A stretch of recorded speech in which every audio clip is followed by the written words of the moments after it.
Hey there, plant enthusiasts and farming enthusiasts. Get ready to dive into the mesmerizing world of gardening and farming with me. Hey y'all, spring is here and I don't know about you, but I'm itching to get my hands dirty. There's just something so satisfying about nurturing plants from tiny seeds to bountiful harvests, you know? It's like bringing a little bit of the farmhouse charm right to your backyard. So whether you've got acres of land or just a sunny windowsill, today I'm sharing my top 10 gardening hacks to help your tomatoes, lettuce, and herbs thrive. We're talking luscious leaves, vibrant colors, and the kind of flavors that make your kitchen smell like a dream. So grab your gardening gloves and your watering cans because we're about to dig into a whole lot of gardening goodness. Now, before we get ahead of ourselves and start dreaming about those ripe tomatoes, we gotta start with the basics, the soil. Just like a strong foundation is crucial for a house, healthy soil is the key to a thriving garden. We're aiming for that beautiful, crumbly texture that gardeners call loamy. It's the perfect balance of sand, silt, and clay, and it allows roots to breathe, water to drain properly, and nutrients to reach your plants. Now you can give your soil a boost by adding some good old-fashioned compost. It's like magic for your garden. Compost adds essential nutrients, improves drainage, and encourages those beneficial microorganisms that help your plants thrive. You can use store-bought compost, or even better, start your own compost bin. It's easier than you think, and it's a great way to recycle kitchen scraps. Once you've added compost, it's time to check your soil's pH level. This measures how acidic or alkaline your soil is, and different plants prefer different levels. You can grab a simple soil testing kit from your local garden center. Trust me, your plants will thank you for it. Don't have a ton of space? No problem. Container gardening is a fantastic way to bring the joy of gardening to patios, balconies, and even windowsills. First things first, let's talk containers. You can get creative here. Terracotta pots, wooden crates, even upcycled buckets. Almost anything can be a home for your plants. Just make sure they have drainage holes to prevent those roots from getting waterlogged. The size of your container depends on what you're planting. Tomatoes, for example, need plenty of room for their roots to spread out, so opt for a larger pot, at least 18 inches in diameter. Lettuce and herbs can do well in smaller containers, but just keep an eye on their growth and water them more frequently. Speaking of watering, good drainage is essential for container gardening. Make sure there are drainage holes in the bottom of your containers, and use a lightweight potting mix that drains well. Now let's talk about starting seeds indoors. It's like creating a little plant nursery right in your own home. Plus, it gives you a head start on the growing season. I like to start my tomatoes and herbs indoors about 6 to 8 weeks before the last frost date in my area. You can find seed starting trays and pots at most garden centers. Fill them with a seed starting mix, which is lighter than regular potting soil and helps those delicate roots grow strong. Once your seeds are planted, it's all about providing the right environment. Warmth and light are key. You can use a heat mat to provide gentle bottom heat, and a grow light will mimic the sun's rays and encourage healthy growth. Now, before you know it, you'll see those tiny sprouts emerge from the soil. It's such a rewarding feeling. Once your seedlings have a few sets of true leaves, it's time to think about transplanting them. This is when you move them from their cozy seed starting trays into larger pots, or, if the weather's right, directly into the garden. Know you've been a good friend. Chapter 4, Companion Planting, Friends in the Garden. Companion planting is one of my favorite gardening secrets. It's all about pairing plants that benefit each other. Think of it like creating a little community in your garden. For example, did you know that planting basil alongside your tomatoes can actually enhance the flavor of the tomatoes? It's true. Plus, basil helps deter pests like tomato hornworms. Now that's what I call a win-win. Lettuce and carrots are another great pairing. Carrots loosen the soil, making it easier for lettuce roots to grow, and lettuce provides shade, helping to keep the soil cool and moist for those carrot roots. Companion planting not only benefits your plant's growth, but it also attracts beneficial insects like ladybugs and lacewings that help with pollination and pest control. It's like creating a little ecosystem in your garden. Chapter 5, Watering Wisdom, Quenching Your Garden's Thirst. Watering might seem like a no-brainer, but there's a bit of an art to it. You don't want to drown your plants, but you also don't want them to dry out. One of my top watering tips is to water deeply and less frequently. This encourages those roots to grow deep down into the soil, making your plants stronger and more drought-tolerant. The best time to water is in the early morning, before the sun gets too intense. This allows the water to soak into the soil and reach those roots before it evaporates. And here's a little trick. Add a layer of mulch around your plants. Mulch helps retain moisture in the soil, keeps the roots cool, and prevents weeds from popping up. It's like giving your garden a cozy blanket. Chapter 6. Feeding your plants. The power of organic fertilizers. Just like we need nutritious food to thrive, so do our plants. And when it comes to fertilizers, I'm all about going organic. Organic fertilizers are made from natural ingredients like compost, manure, and bone meal. They provide a slow and steady release of nutrients, feeding your plants without the risk of chemical buildup. I like to fertilize my tomatoes and herbs every 2 to 3 weeks during the growing season. You can sprinkle granular fertilizer around the base of the plants or use a liquid fertilizer diluted with water. Remember, it's always better to under-fertilize than over-fertilize. Too much fertilizer can actually harm your plants, so start with a little and adjust as needed. Now let's talk about those pesky critters that like to munch on our gardens. Don't worry, you don't need harsh chemicals to keep them away. One of my favorite natural pest repellents is a simple mixture of water and dish soap. Just add a few tablespoons of dish soap to a spray bottle filled with water and spray your plants liberally. The soap disrupts the insects' cell membranes, sending them packing. Another great way to deter pests is to invite beneficial insects to your garden. Ladybugs, praying mantises, and lacewings are like little ninjas, gobbling up aphids, mites, and other garden pests. And of course, regular inspection is key. Keep an eye out for any signs of pests, like chewed leaves or webbing, and address them early on. Chapter 8. Pruning and Training. Shaping your plants for success. Pruning and training might sound intimidating, but trust me, it's like giving your plants a little haircut. It helps them grow stronger and produce more. Tomatoes, in particular, benefit from pruning. As your tomato plants grow taller, you'll notice little shoots, called suckers, that emerge from the joint where a branch meets the main stem. Pinch or prune these suckers off to encourage the plant to put its energy into growing tomatoes, not more foliage. You can also train your tomato plants to grow vertically on stakes or cages. This saves space, improves airflow, and makes harvesting a breeze. For herbs, regular harvesting actually encourages bushier growth, so don't be afraid to snip those herbs and enjoy them in your cooking. Chapter 9. The Harvest, Reaping the Rewards of Your Labor. This is the moment we've all been waiting for, the harvest. There's nothing quite like stepping into your garden and picking fresh homegrown produce. For tomatoes, you'll know they're ripe when they've turned a beautiful deep red and feel slightly firm to the touch. Give them a gentle twist, and they should come right off the vine. When harvesting lettuce, you can pick the outer leaves as needed, allowing the inner leaves to continue growing. This will give you a continuous harvest throughout the season. And for herbs, snip the stems just above a leaf node, which is where the leaves emerge from the stem. This will encourage bushier growth and more abundant harvests. Know you've been a good friend. Chapter 10. Garden Journal. A Gardener's Best Friend. Now, as much as I love the spontaneity of gardening, there's something to be said for a little organization. That's where a garden journal comes in handy. Think of it as a diary for your garden. You can jot down what you planted, when you planted it, any challenges you faced, and of course, all the successes. It's amazing how much information you'll glean from simply observing your garden and recording your experiences. You can also use your garden journal to sketch out your garden layout, track the weather, and make notes about what worked well and what you might want to do differently next year. Trust me, your future gardening self will thank you for keeping a journal. It's like having a conversation with your garden across the seasons. Hello, fellow gardeners. Are you ready to take your gardening to the next level? We're about to delve into advanced techniques that will boost your harvests and create a truly thriving ecosystem right in your backyard. From the structured elegance of raised beds to the intricate world of permaculture, there's something here for everyone. We'll explore clever container gardening solutions for small spaces and discover the beauty of native plants. Learn how to attract hummingbirds, those tiny wonders of nature, with colorful flowers and gentle water features. Finally, we'll arm you with seasonal tips to keep your garden healthy and productive year-round.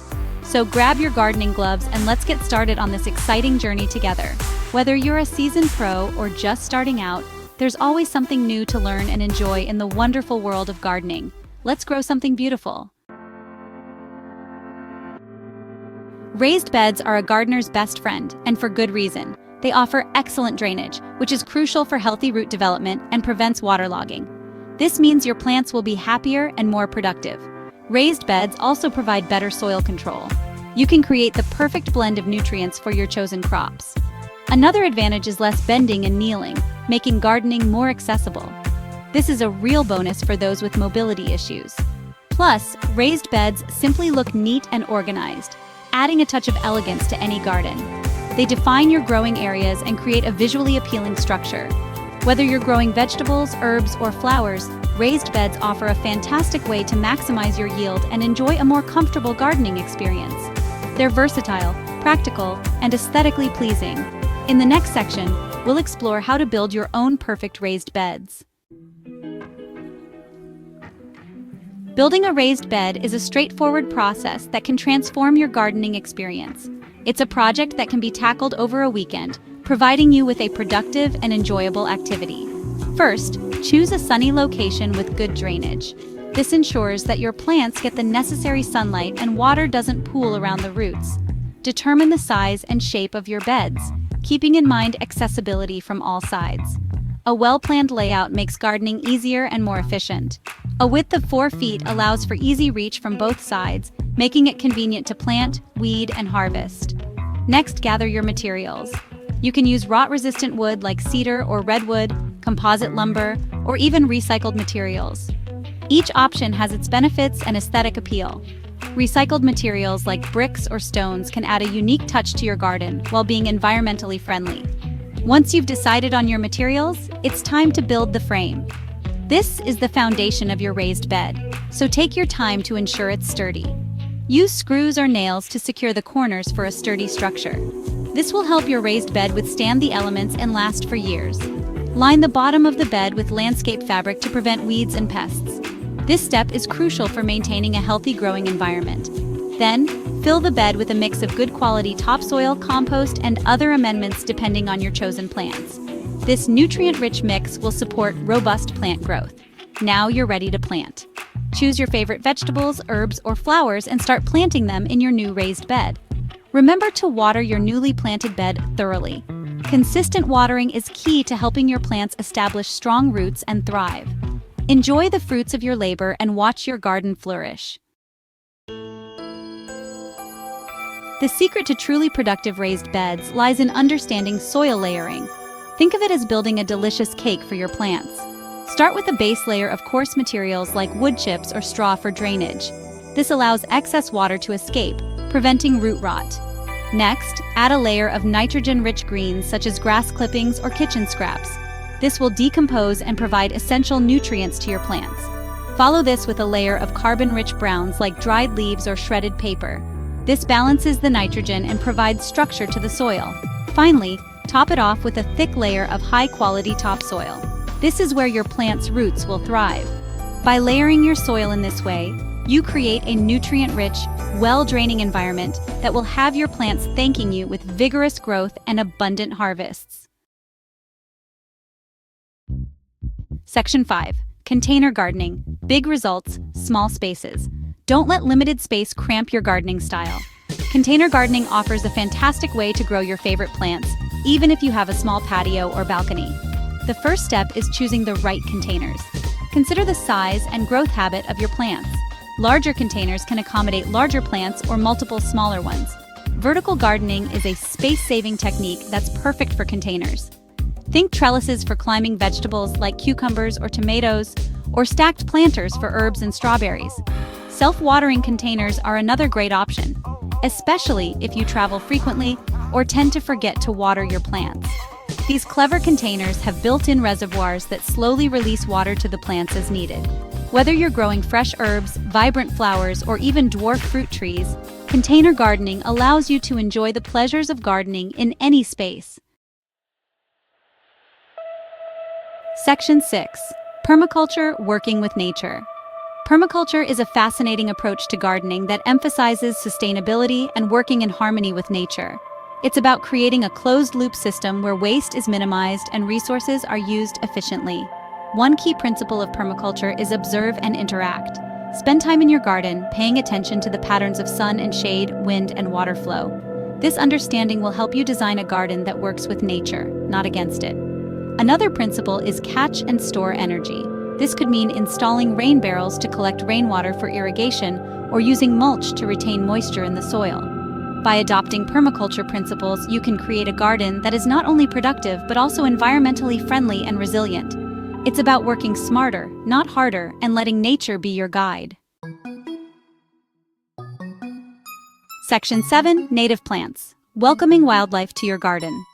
Incorporating native plants into your garden is one of the best things you can do for local wildlife. These plants are not only beautiful, but also play a crucial role in maintaining the ecological balance. Native plants have evolved to thrive in your specific region, making them naturally adapted to the climate and soil conditions. This means they are more resilient and can withstand local weather patterns better than non-native species. They require less water, fertilizers, and pesticides compared to non-native species.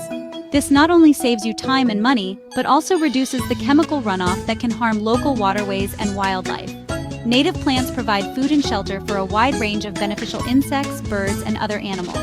These creatures rely on native plants for their survival, creating a vibrant and dynamic ecosystem right in your backyard.